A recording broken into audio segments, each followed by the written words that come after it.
All right, we're on the Sort of Sports Podcast, episode 32. And here we are, and it's Christmas time. So I'm kidding, but you know what I mean. It is probably I like the NBA draft maybe as much as I like the NBA Finals. The NBA draft to me is just one of the best times of the NBA season because there's a lot of interesting trades and rumors, and I just like seeing the guys get drafted and predicting what's going to happen to them and reading articles about, who they're compared to and all this stuff, and I really enjoy it. I would also really recommend to anybody interested in reading about some prospects. The Ringer, Kevin O'Connor for The Ringer did a article that's like his mock draft's really good. It really breaks down all the players very well. He's got like comparisons to NBA players. He's got little sentences and he writes about a paragraph for every player and puts their strengths and weaknesses. And some players have full-on pages of stuff to read. And so I'm definitely in no way sponsored by The Ringer, but I do take in a lot of their content, and I was just going to recommend for anybody interested that articles. And I actually got pulled up in front of me just so I can, it's a nice way to look at everything. If I wanted to pull up some stats very easily, it's very nice to have. All right. So, I don't really know how to start, I guess I should say. Here we are, right? It's the NBA draft. The Magic have the number one pick. The Cavs have the 14th, which is a little disappointing. I wanted the Cavs to move up. And I guess we should talk about what's interesting right now, which is, it seems to be there's a number one pick that's named Jabari Smith Jr. It seems to be the move for the Magic, but it would be completely understandable if they went Paulo or Chet. I'll go into later who I actually like best out of the top three because really ever since 2019, it's every draft is at a very clear first three picks. And it's like, well, no matter what the order is, this will be the first three picks. And 2019, everybody knew first three would be Ja, RJ, and Zion. For 2020, everybody knew it would be Edwards, Ball, and Wiseman in some order. And then for 2021, everybody knew it was going to be Cade, Mobley, and Green. It just didn't know the order. Same way this year. To be honest, we actually know the four. I think the first three pretty much in order. You could see them moving around a bit, and then for a fact Jaden Ivey's going to be fourth, which is the first time I think since 2017 that the fourth pick hasn't been like a defensive player. Like, for example, I'm saying 2016 NBA draft, the fourth pick was, it just slipped my mind, Dragan Bender, who obviously was not really good defense, really anything in the NBA. And then 2017, Josh Jackson, obviously more of a defensive pick.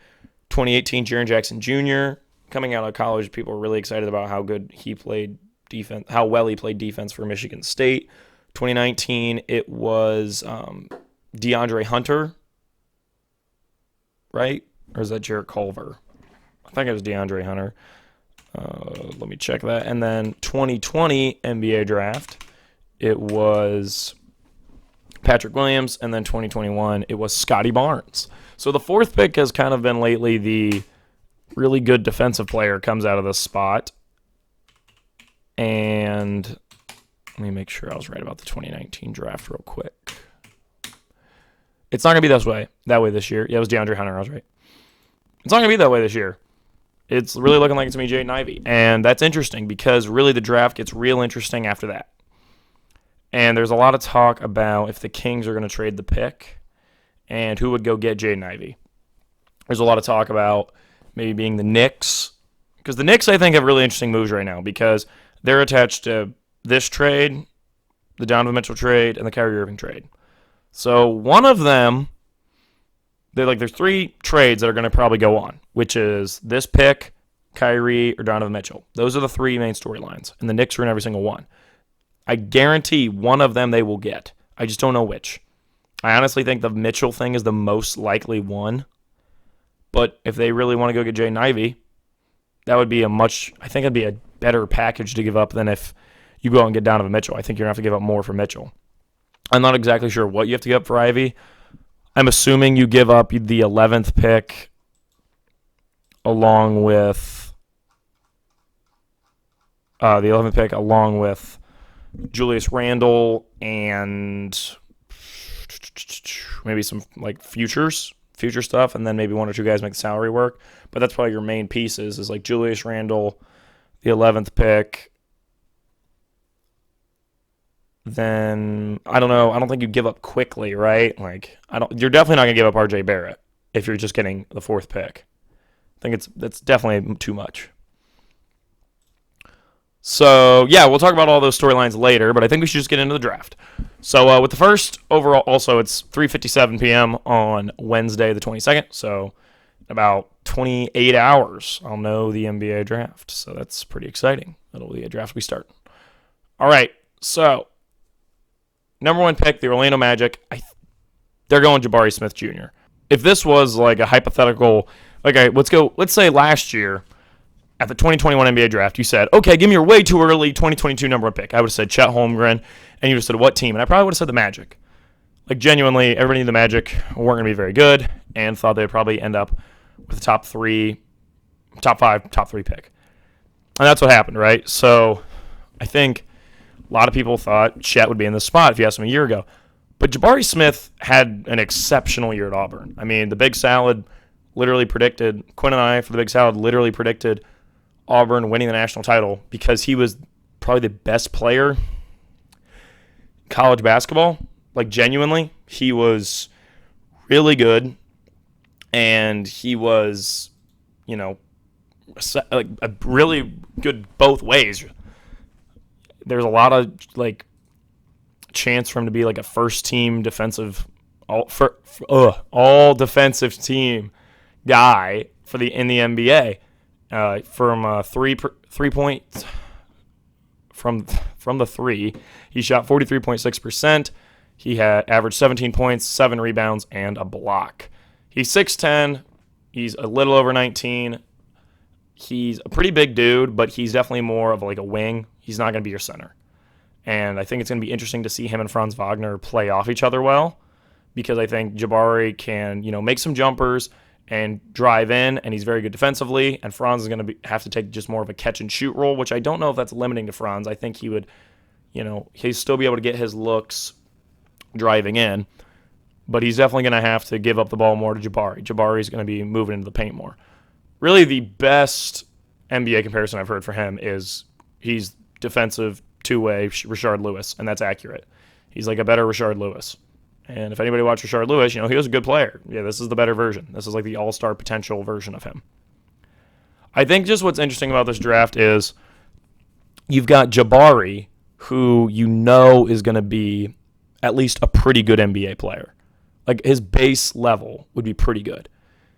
Then you've got Chet, who has the highest ceiling out of probably any pick in the draft, but there's a chance that he's just nothing in the league, really. He's just a tall guy that gets a few buckets and gets bodied all the time because he's not big enough.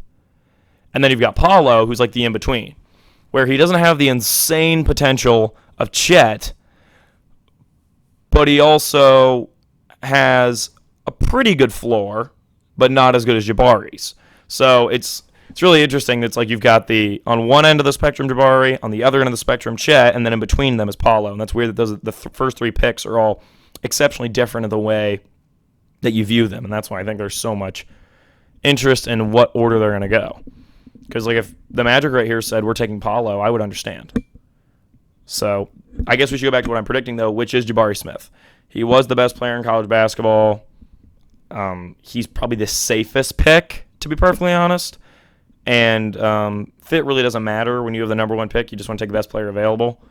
And I think this is the best player available for the Magic. I think they're going to believe he is the best player available. And I'll get into who I would have taken once we get through the top 3, because there's a guy here that I'll tell you who I like best. Let's move on to the number 2 pick, the Oklahoma City Thunder. I 100% believe they're taking Chet. Really no NBA comp here. He's unlike anything we've really ever seen. He's huge. Huge. He's 7 feet tall, but he's also less than 200 pounds. So weighs less than 200 pounds, and they call him the Slim Reaper for a reason. He's been really good on defense. I think is underratedly good on defense. It says here on the Ringers report that he's Rudy Gobert with perimeter skills. I kind of like that. yeah, he's under. I'm saying, like, people don't talk about his defense enough. Like, people are just like, oh, it's Chet. He's a stud. And, he's crazy athletic and can make a shot. He's 7 feet tall. He can make a three. Yeah, he's really good defensively. And I think people need to really pay attention to that more. He went to Gonzaga. They didn't win the national title. He was the number 1 ranked prospect in his class. And he was pretty much always considered to be the number 1 pick. And then in came Jabari Smith, and he kind of took that away from him. I think this is the perfect fit for the Thunder, though. The team that epitomizes, like, modern basketball. Like, they're just, they got all these number 1 picks together. I mean, not the number 1 picks. They've got all these first-round picks together. They're just completely going to tank to, like, try to get as many good young guys as possible. And what I've said before is that they need to use all those picks together to go get somebody when they become available. But this is actually a huge win for Presti and the whole team because they have 2 picks in the lottery. And with who I have them taking later, I think they could have an exceptional draft if things go the way I think they're going to. And I'll get to that later. But I think this is a perfect fit for him and the Thunder. I think him and Shea would play off each other exceptionally well. And I think he would be the face of the Thunder. And I think what better team for Chet to be the face of than the team that represents unconventional basketball than for the most unconventional player we've seen drafted in the last, 10 years.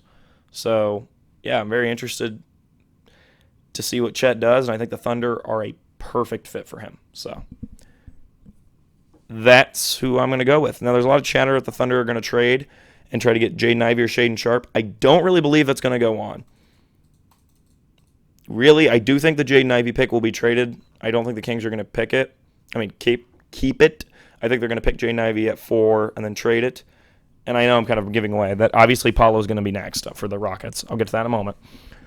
But all right, let me just keep talking. Okay. So, yes, number 2, Chet Holmgren to the Oklahoma City Thunder. And I think it's the right move for everybody involved. Then we've got Paolo Banchero from Duke University, who was kind of like the star of the season, I think, at the start. And then Jabari ended up taking over for college basketball.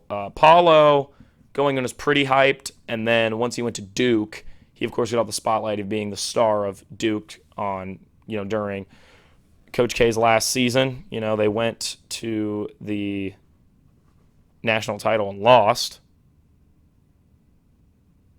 So that's pretty interesting. And, wait a minute, national title? No, wait a minute. They didn't make it to the national title, did they? Am I stupid? Oh, crap. Oh, no.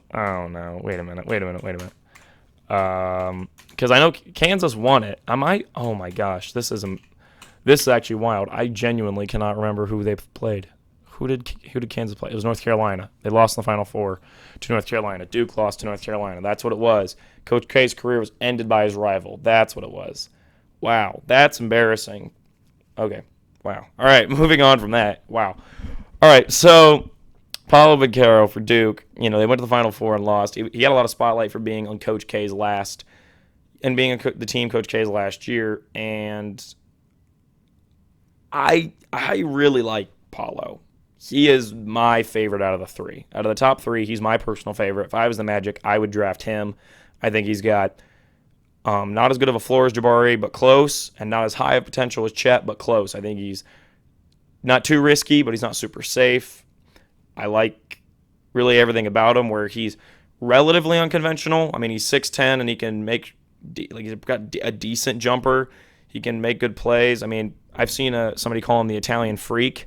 I don't know if I'm in love with that, but I don't really think there's a great comp for him, but I don't know. I've heard better Blake Griffin, which I don't know about that, but he's just supremely athletic, and him with Jalen Green is going to be really exciting. They're both very exciting players. I think, to me, he's the most exciting out of the top 3, in my opinion, even though I think Chet obviously has a higher ceiling. It's just, if I had the number 1 pick, I would take Paolo because I really like his game. He can drive to the basket, and he's developing more of a jumper. I've seen him pull up from 3 and freaking drain it. He can be he's just an absolute bucket, and, he does probably need to improve defensively. He's not as strong as Jabari is. But, from an offensive perspective, I think he can just be flat out dominant, and he could become, like an all-star level scorer, like an all-star starter, not just some guy on the like a Chris Middleton all-star. I mean, like I think he has a chance to be like a top 10 player. One of these guys in the first 3 picks will probably be a top 10 player in the league, maybe top 5. I don't know which one, but if I had to take the best guess as a GM, I would say Paolo. That would be my pick. But, I also said that the Pistons could have taken Jalen Green and been just as better off. And I don't think that aged well. I think Cade Cunningham was the right move for them. I mean, they're going to be the 2024 NBA champions of Cade Cunningham, so what does it matter? All right, moving on to the number 4 pick. There are 3 guys who are just like my absolute boys in this draft. Like they're just my favorite guys I'm going to follow.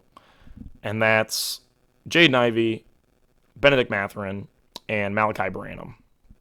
And we'll get to the Malachi Branham reasoning later, and we'll get to the Benedict Mathurin reasoning later. But Jaden Ivey was my favorite player in college basketball this year.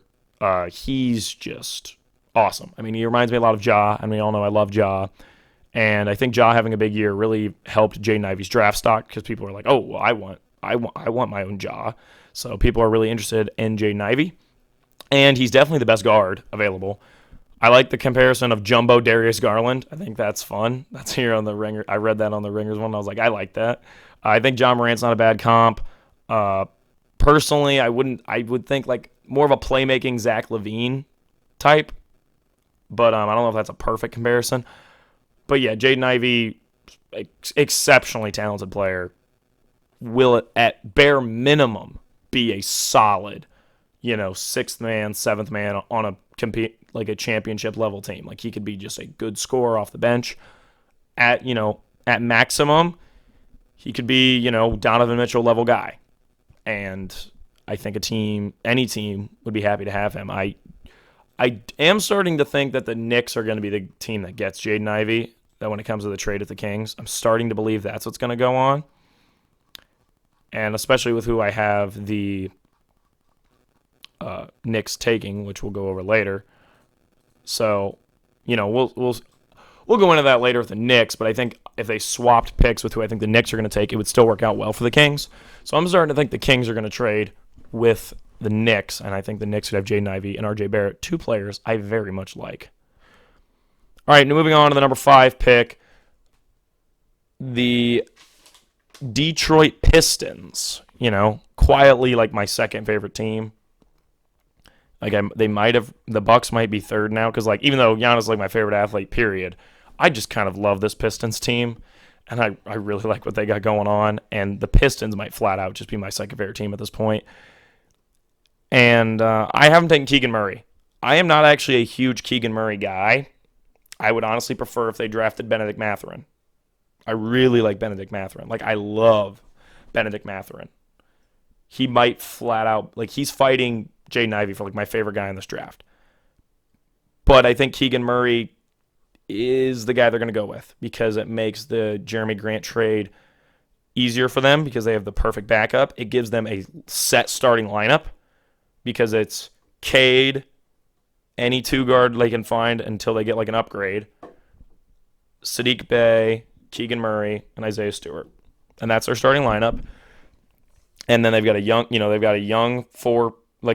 starting lineup, and then their goal would be when they trade Jeremy Grant to get a very talented shooting guard.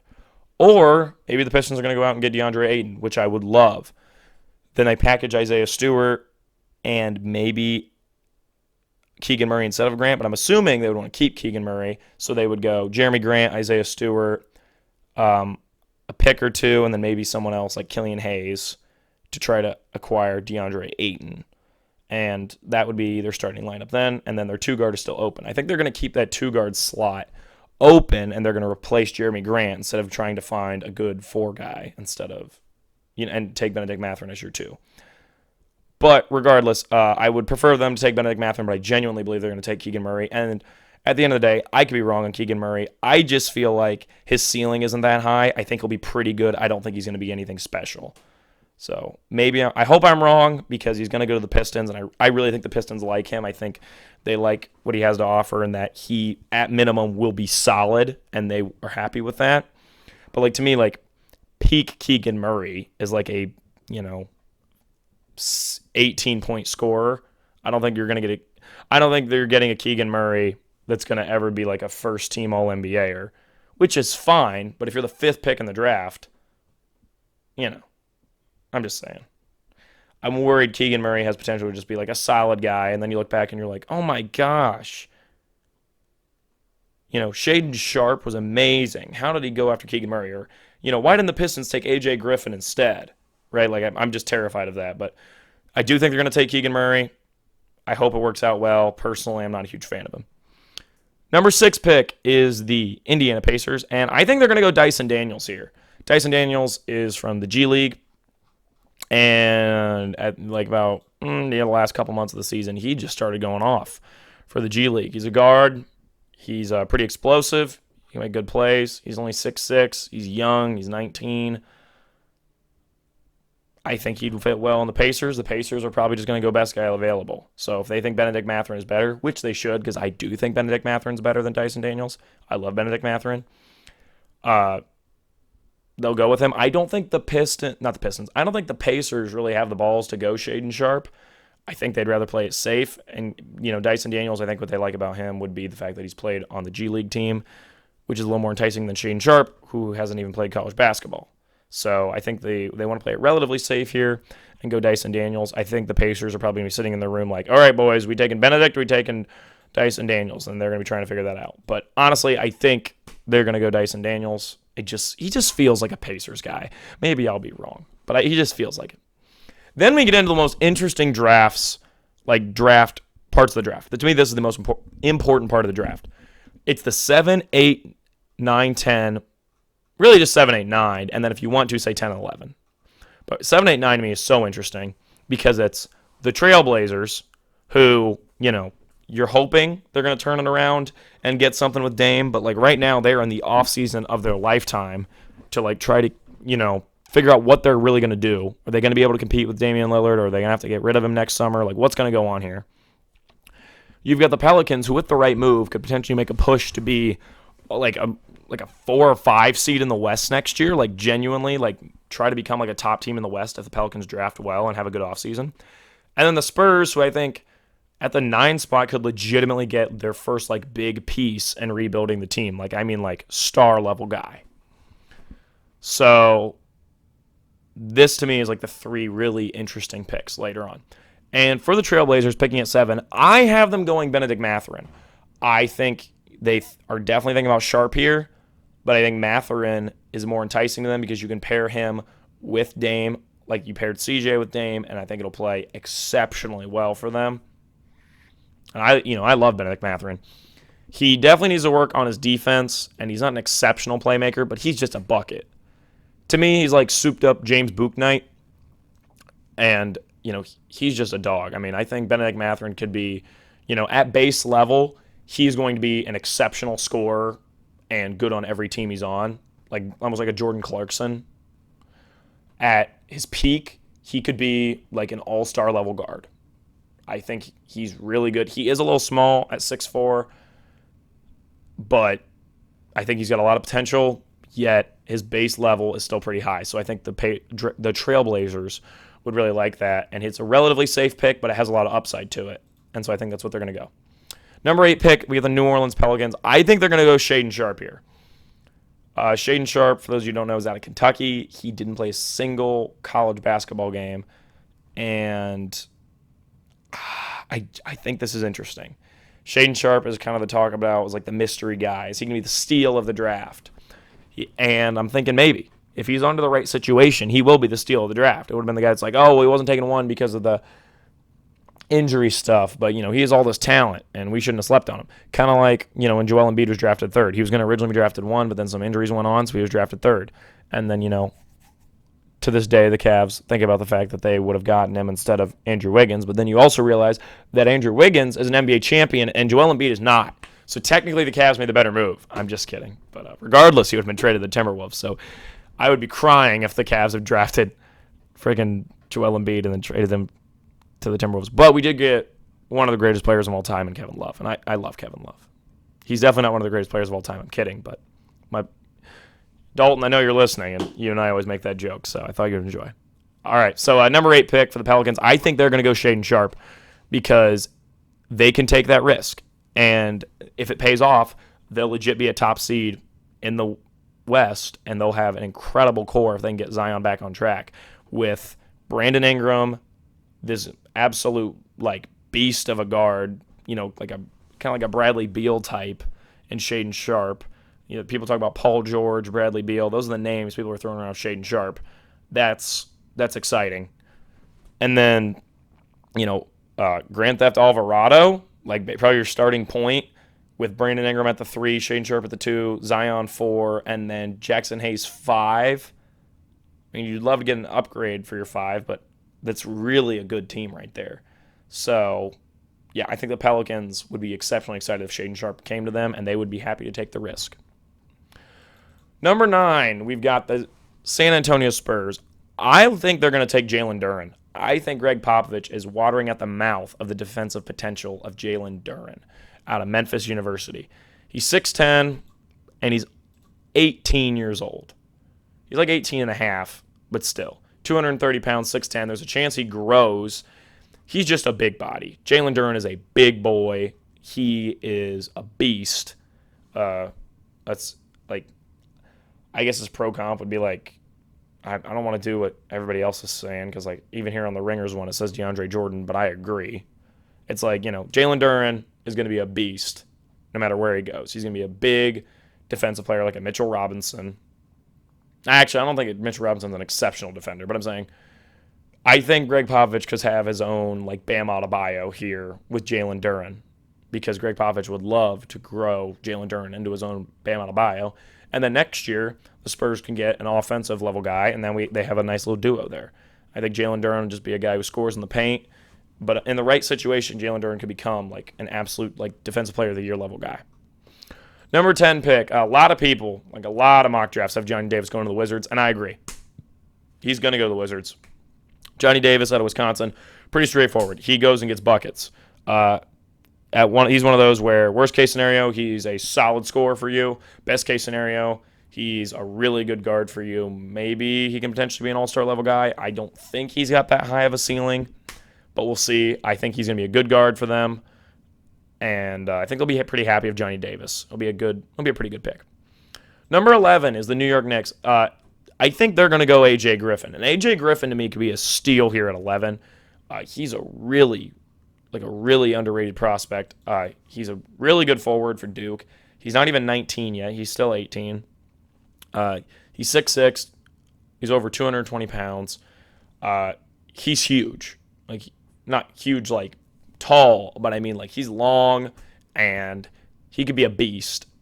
And he's very quick and he's very athletic. And I think the Knicks are probably going to trade this pick to the Kings. And regardless if they do, because the Kings I think would love to have A.J. Griffin. But even if they don't trade the pick to the Kings, I think the Knicks would be happy to keep A.J. Griffin. I think he would, pair him with R.J. and run A.J. Griffin at the 4, or they'd run Barrett 2, him 3. And I think that would work pretty well. A.J. Griffin could be a stud for them. Number 12, the Oklahoma City Thunder. I have them taking, I think I'm trying to pronounce this right, is Ousmane Dieng from New Zealand. People are talking about him, about how much upside he has. He's 6'10". He's 19 years old. He's like the big European player for this year. Because there's always a couple, like non-college basketball. Not like lately we've seen, there's always a G League, 1 or 2 G League guys. And then there's always like a couple mystery guys where they're either like they're from Euro League, so they're like kind of mysterious like Luka Doncic was. And then, or it's like, like LaMelo, how he played in Australia. So it was hard. People thought it was a little harder to evaluate him. And Dieng's kind of one of those where, you look at him, he's 6'10", and he exploded his last couple months in New Zealand basketball, and he was just a bucket. I mean, he's got a lot of potential. He's very strong offensively. And I think the Thunder, pairing him with Chet, 2 of the guys that have like some of the highest upside in the draft, would be perfect.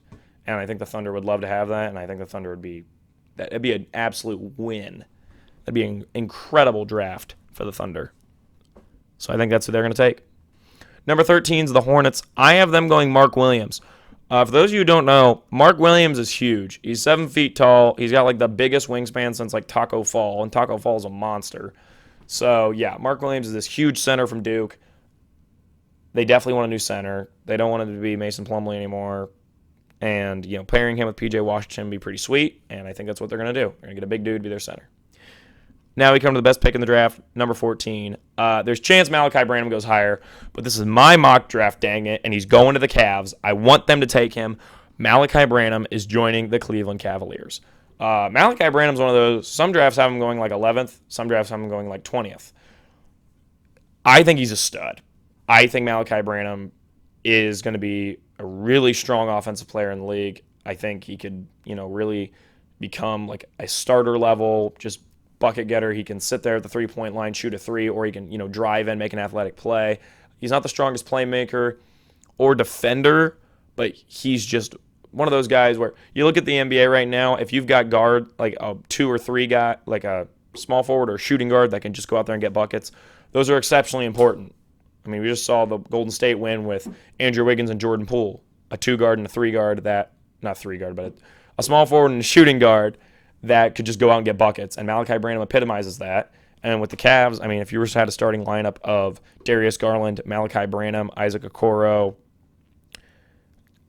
Evan Mobley, and Jared Allen, that'd be a freaking sweet starting lineup. Or just Malachi Branham off the bench, right?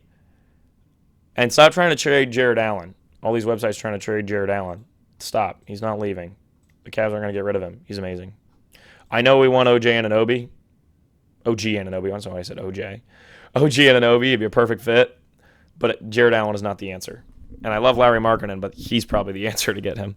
So, yeah, Cavs take Malachi Branham, Ohio State guy. It's perfect, and I think he'd be perfect on the Cavs. Number 15, I got the Hornets taking Jeremy Sochin from Duke. Not Duke, Baylor. I don't know why I said Duke. Sorry. Baylor. You probably know him. He's the guy that's got like the bleach blonde hair for Baylor. He is a really good wing, and he's going to be successful in the league. I don't know if he has a crazy upside, but he will be good in the NBA. And, he's a good defender, and he's a pretty decent playmaker, and I think he'll fit well in the Hornets. So, all right, number 16 pick, I have the Atlanta Hawks taking Tari Eason.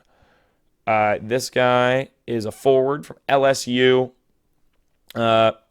He's definitely, I don't really know how to describe him. I think I don't have a lot of insight on Tari Eason, but overall, I'm saying once we get back here later in the draft, I definitely have much less to say. I think Tari Eason would be a nice fit for the Hawks because they could run him at the 4 or the 3. And I think they still like Onyeka Okongwu over in Atlanta. And I don't really know what they're going to do at center, so I think he'd just be a good piece for them. Number 17, I have the Rockets taking Jalen Williams. I think he's just a nice, safe pick. He'll be good in the league, so I think they're going to be pretty happy with that. Number 18, I have the Bulls taking, I can't remember exactly how to say it. It's the guy from Kansas.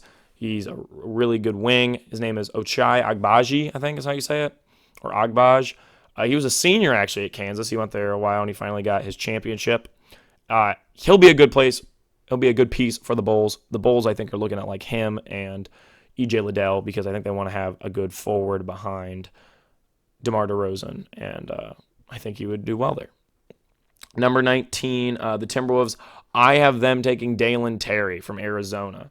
This Arizona team, I thought was very talented. I actually thought they were going to win the national title. I did my own personal bracket. Dalen Terry is a strong defender, and he can make some threes for them in Minnesota, and I think they would like to have that. Number 20 is the Spurs. I'm going to have them take another big man, actually. I'm having them take Nikola Jovic. And Jovic is a really interesting player. If you don't know who he is, go look him up. He's a foreign player, and he's about 6'10". He's really interesting, and he's very raw, and I think it'd be very interesting to see what Popovich would do. And potentially, he could have like a really good duo between him and Jalen. Like I think Jovic could be kind of a steal for them at 20, so I think it'd be interesting. 21, we got the Nuggets. I'm going to have them take Blake Wesley out of Notre Dame. Just a good wing here with some nice offensive upside. Don't have a ton to really go into here. 22, the Grizzlies. I think they're going to take Ty Washington Jr. If you know anything about what goes on with Kentucky guards, they almost always do way better in the league than they did in college, unless you're the Harrisons from Kentucky. They did not do as well in the league. But Ty Washington Jr. was pretty good in college. I think he'll do really well in the NBA just because that's usually how it goes with Kentucky guards, like, De'Aaron Fox, Devin Booker, etc. And so, yeah, I think he'd be a good fit on the Grizzlies. He can be a backup to John Morant, or if they can run him at the 2. And I know he's kind of similar to Ja, where he's going to be very explosive and go to the basket. But I think the Grizzlies are just going to go best player available. 23, the Sixers. I have them taking Walker Kessler, the center from Auburn. They can run him at the 4 because he's not well, he is kind of massive, I should say. He is 7 feet tall. And I think they would like his massiveness. But, yeah, you could run him at Embiid obviously gets hurt a good amount. He'll be a good center for them. I don't think the Sixers are really looking for a fit here. They just want to get somebody good. 24, we got the Milwaukee Bucks. I have them taking E.J. Liddell. I think they definitely like what Liddell can bring for them off the bench. Liddell's gonna be a pretty solid scorer. He's not gonna have he doesn't have crazy potential, but he'll be a good scorer for the Bucks. I think they like that. 25, the Spurs. The Spurs have 3 first-round picks. Props to the Spurs. I have them taking Jaden Hardy. Jaden Hardy. He's a G League player. He's a pretty explosive wing, and he's got a lot of upside, even though he didn't do crazy well in the G League. I think the Spurs like his upside, and the Spurs will be taking him. 26, the Rockets. I have them taking Kennedy Chandler. He was a guard for Tennessee. He's only 5'11". He's not crazy tall. But, I think the Heat are going to get a good... Why did I say the Heat? Sorry. Oh, it's the Rockets. I don't know why I said that. Sorry. Oh, because the Heat are picking next. Okay, the Rockets. Kennedy Chandler. Now, granted, the Rockets do have a lot of guards. I'm not going to argue with that. But I don't think they're 100% sure what's going on with Kevin Porter Jr. He didn't have the greatest season, so I think they're going to be interested in getting an explosive guard in Kennedy Chandler. 27, the Miami Heat. I have them taking Margin. I think it's Margin. Beauchamp, another guy from the G League. This guy's a wing. He's got big afro, and he's 6'5", less than 200 pounds, though. But regardless, he'll be a good support wing for the Heat, and, he'll probably do really well because he's on the Heat, and they're a really well-run organization. 28, the Warriors. I have them taking Caleb Houston. For those of you that know, from Michigan, he's a guard. I think he'll actually really benefit from the Warriors and kind of take on that Gary Payton II type role for them and just be a really tough guard off the bench, and I think he'll do really well in the Warriors organization. 29, the Grizzlies. I have them taking Christian Koloko. He's the center from Arizona. Arizona's going to have 3 first-round picks here. And is that the most for Arizona in a while? Probably. Yeah, but he's very good. Christian Koloko. I think it's Koloko. I like to say so. He's very raw. He's almost 6'11". He's a big, strong guy, and I think he could work well on the Grizzlies. I think the Grizzlies would love to have him and pair him with Jaren Jackson Jr. 30, we got the guy from Wake Forest, Jake LaRivia, I want to say. LaRivia. I think it's LaRivia, maybe. Regardless, going to the Nuggets. He just feels like a Nuggets guy. I don't even have that much of a thing to break down here. I'm just like, he just looks like a guy that'd be on the Nuggets. So I'm giving him to the Nuggets. So that was my full mock draft. I obviously had a lot more to say during the lottery than after, but that's kind of how it goes.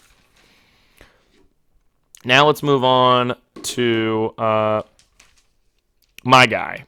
Now this is a guy that I am personally picking as my boy to follow, and he can't be a lottery pick. So as much as I love Benedict Mathurin, and I really love Jay Nivey, and Paulo Banchero, and I really actually like A.J. Griffin, and I really like Malachi Branham. Those guys cannot be my guy from this draft. I have to pick somebody that's taken outside of the top 16, because technically the lottery would be... No. Technically, the lottery would be top 15. I don't know why I said 16. It'd be 14. Right? Am I stupid? Yeah, it'd be 14. the lottery. So it's that guy outside of the lottery. And I have to pick which guy is going to be my guy that I'm going to follow no matter where he goes and just keep an eye on him because I like the way he plays. And that guy for this draft is Nikola Jovic. I'm really interested to see what goes on with him. I really hope the Spurs pick him up. He's in the range to be picked up by the Bulls, Timberwolves, Spurs, Nuggets, or Grizzlies. And I think any one of those teams would be very interesting. Really, other than the Timberwolves, I would like to see him on. So Nikola Jovic is the guy I'm really interested in seeing where he goes. And so I'm going to keep an eye on him. That's my guy for this draft. Let me write that down. I actually hadn't picked before I recorded. So, and not just because his name sounds like Nikola Jokic. All right, let's talk about Donovan Mitchell. It seems to be he's going to go to the Knicks, Nets, or Lakers, barring something unforeseen. Those seem to, or that maybe the Heat, right? They're always in the mix. I don't really know what's going to go on here. Well, granted, you knew I didn't know. I'm just making guesses. I think it's interesting to me because the Mitchell package is going to be a pretty big package to acquire him. And I think, honestly, an underrated team to pick him up would be the Nuggets. I think if the Nuggets got him, that would be exceptional. And the Nuggets would be, to me, my favorite to come out of the West. And I think the Nuggets would be really interesting. The Knicks, I think, is relatively interesting, but that means they don't get Jaden Ivey. And I honestly think it'd be better off to go get Ivey. The Lakers, I think, is not a good fit. And the Nets, I don't really think is a very good fit. So the Nets and Lakers thing seems to be done for me. Like, even if they go and get somebody, I don't really believe in either organization to go out and win championships. I just don't think that system works the way we all thought it would work. So I'm not really excited about anybody going there. Yeah, I'm almost thinking like Heat or Nuggets would be my pick for where Donovan Mitchell goes. Kyrie Irving, I do think he's going Lakers though, and I think they maybe make the playoffs, but I don't think they become a real contender. But I think he's going to go to the Lakers, to be perfectly honest. I think Kyrie Irving's going to join them. I don't think him going to the Clippers really works that well because they have to give up a lot of depth to acquire him, and that would really mess up the team that they have. I think the Clippers actually have a pretty deep team, and I think they want to stick with that if they want to be a contender next year. Let's move over to the MLB. We talked a lot about the NBA. I'm super excited for the draft tomorrow, but it is time for the MLB. Let's start off with the fact that the Cleveland Guardians, my team, well, not really my favorite team because I guess technically my favorite MLB team is the Cubs, but I'm kind of also borderline a Marlins fan at this point. Who knows? Regardless, my team of Ohio, because I live in Ohio, so everybody keeps an eye on the Cleveland teams when you live in Ohio. And the Guardians right now are 35-28, and they officially, after beating the Twins yesterday, have taken the first place spot in the AL Central. They're tied technically with the Twins, but I think they play tonight, unless I'm stupid. I think they play tonight, and I wholeheartedly believe they're going to win. Yep, they do it, 7:40. I wholeheartedly believe they're going to win, but even so, the fact the Guardians been rolling is great. The Guardians, if they had the money and the owner to do it, they would legit be up there with your Braves, your Yankees, your Dodgers, of teams that are constantly in the mix for being in World Series. They could legit be one of those powerhouse teams. But, their owner just doesn't want to spend the money, doesn't want to do that. And that's really disappointing to me because they're such a well-run team on the inside with Terry Francona. And, they always draft well, especially pitching-wise. They're always pumping out pitchers. Like this Daniel Espino guy I've heard of, he's a stud. And so, yeah, it's really disappointing to me, but I love to see the Guardians do well. I hope they can stick in that spot and win that division, even though it makes me wrong about the White Sox. But the White Sox have officially disappointed me. I'm very upset with them. So, the NL West is super tight right now. The NL West, you got the Dodgers, Padres, and Giants all within 4 games of each other. The Padres and Dodgers are tied for the first place in the division, and then the Giants only 3.5 games back.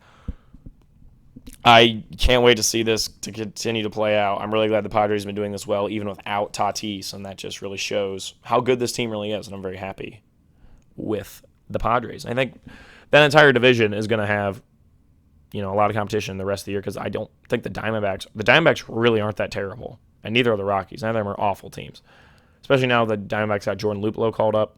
That's exciting. I also want to bring attention to the Astros just don't stop competing.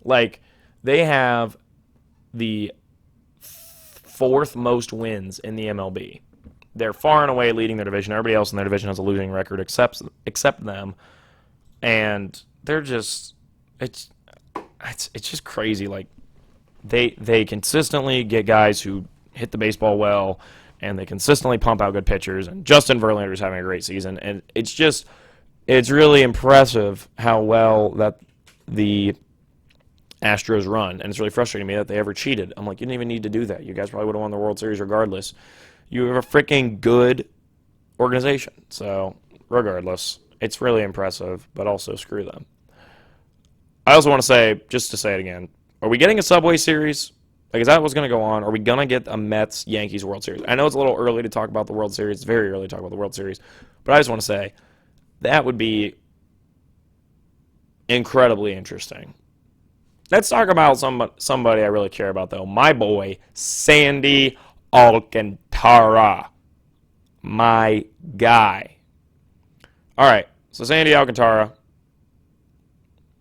he's already pitched a complete game, and he's only pitched 9 games, so he's a stud. He leads the league in innings pitched for this season, which also makes him, he's leading in batters faced also. But he actually... Overall, he actually leads the league in home runs per 9 innings, which is impressive. He doesn't lead in strikeouts, but he has 8.2 strikeouts per 9 innings, 2.5 walks, well, based on balls, per 9 innings, 0.4 home runs per 9 innings, and then 6.1 hits per 9 innings. His whip is below a 1, which is really good. His ERA plus is over a 200 this year, which is insane. Average is 100. He's more than double of average.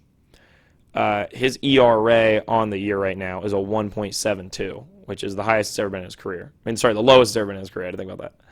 But yeah, he's just been crazy. Lights out this year. I want to see him win the Cy Young. Like, it's that simple. I love Sandy Alcantara. I actually officially changed the MLB. It was really cool about the MLB app is you can change the app face, and I actually made it the Marlins just for my boy Sandy Alcantara. He's been awesome. So, yeah, Sandy Alcantara, my guy. Also, I just want to point out how wrong I was about the Yankees. They've lost 18 games. No one else has even lost less than 20. Actually, less than 25. So, yeah, the Dodgers are the only other team that come close, and they have 25 losses. Yeah, and so do the Mets and the Astros. So, yeah, those three all have 25 losses. The Yankees have 18 losses, 50 wins. Aaron Judge right now is the MVP. He's on pace to hit over like 65 home runs or something crazy. So, I mean, Aaron Judge right now is just insane. He's going to be the MVP. And the Yankees are playing insanely good baseball. So, props to the Yankees. Speaking of Aaron Judge, though, what's going to go on here? Most likely, he's probably going to re-sign, during the offseason. I think most likely he re-signs, but likely teams to get him would be like the Giants, the Dodgers, or the Red Sox. The Giants have really, last year they had that huge season, and now they're just kind of in the mix to be competitive every year because they're a really well-run organization, and their manager is one of the best. So, Dodgers, always... I hate the Dodgers. They always go out and get people. And then, the Red Sox always be a threat to get Aaron Judge, and that would be insanely interesting for him to go to the Yankees' biggest rival. But personally, I would love to see him go to Cleveland. That'd be awesome just to have Aaron Judge in Cleveland, but that's not going to happen. The Cleveland owner wouldn't spend the money. I think it'd be really cool to see him go to the Rays, but the Rays obviously wouldn't spend the money. But we're being realistic and yet exciting. I think, honestly, it'd be sweet if he went to the Marlins. I think there's a chance he actually does go to the Marlins, and I would flip out if he went to the Marlins. I do want to pay attention to the fact that my boy on the Marlins, another guy I love, the Marlins just have so many guys I love. That's why. I mean, they've also got Richard Blyer, he's a stud. But, okay, you better make sure when you fill out your All-Star bracket, not All-Star bracket, All-Star team for MLB, that you put my guy, Jazz Chisholm Jr. I'm just saying. He doesn't have the highest batting average at 241. Doesn't have the highest OPP at 313. His OPS isn't crazy at 830. I mean, that's like it's anything over 800. Like you're getting good. Like he's hitting the ball far. I guess you know what? Now I think about it, it is pretty crazy. He's actually hitting 830. That's actually impressive. I shouldn't say that. Never mind. I'm wrong. I'm wrong. Let me point this out. And now that I'm reading this, he's way better than I even thought about. Hold up. Wait a minute.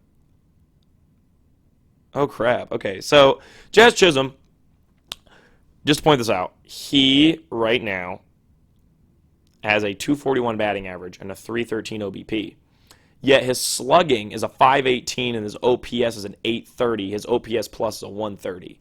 So he isn't getting on base an insane amount. But when he hits the ball, it goes freaking far. Like he slugs. He's getting extra bases, and part of that is he's so quick, Jazz Chisholm, and he's already racked up in one season, like not even through the whole season. We're not even halfway through the season, and Jazz Chisholm Jr. has already racked up a 2.2 WAR. So underratedly good, Jazz Chisholm Jr. out here, absolute stud for the Marlins. I just love what the Marlins got going on. So props to the Marlins, Jazz Chisholm Jr. You're awesome. So, yeah, I'd love to see Aaron Judge go to the Marlins. So, yeah, the NBA draft will be tomorrow. I'm super excited to see it. I love my boy Benedict Mathurin, and if the Pistons take him, I will be exceptionally happy. I just don't think they're going to do it. If I had the number one pick, I would take Paulo Banchero, but I definitely think Jabari and Chet are good picks. I just like Paulo the best. I like his game. I think he'll really do well in the league. All right, that should be it. I'll be out with a reactions episode pretty soon. Also, I wanted to point out, I saw a statistic that the MLB World Series was actually had more viewership than the NBA Finals. I genuinely don't know exactly why, because my argument was, well, the NBA, the ratings are actually always up when they're super teams, because the casual fan that doesn't really watch much then knows who's in it every year, so they have a little more attachment. But that doesn't make sense for the MLB, because the Braves and the Stros, neither of them had been in it. Well, I guess the Stros were in it 2 years before. But, even then, people hate the Stros, so that wouldn't really add to it. And then the Braves hadn't been in there in a while. So there's really not a great argument there. And market-wise, Atlanta, Houston, Golden State, and Boston are four of the biggest markets you have in any sport. So I think it's really interesting. I think it's a really great thing for baseball. I think it's a slightly concerning thing for the NBA, to be honest.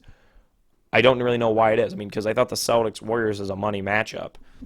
And, there's obviously more things on TV to compete with baseball, like football, whereas the NBA, you're like the only game in town in June. It's just regular season baseball. So props to the MLB for getting those ratings. It's definitely not dying. Baseball as a sport is definitely not dying, but I definitely think Adam Silver and the NBA needs to look into that. What's going on? I guess really the only thing I can think of is MLB, I think, is a lot more watched by adults than the NBA is. I know a lot of adults that are like, oh, I don't like NBA basketball. But I think overall, people over the age of 40 still really like MLB. But even then, I think it's still really interesting that it had more viewership. So that's something really interesting. Just want to toss it out there. Make sure you watch the NBA draft because it's always sweet. And see you in the next one.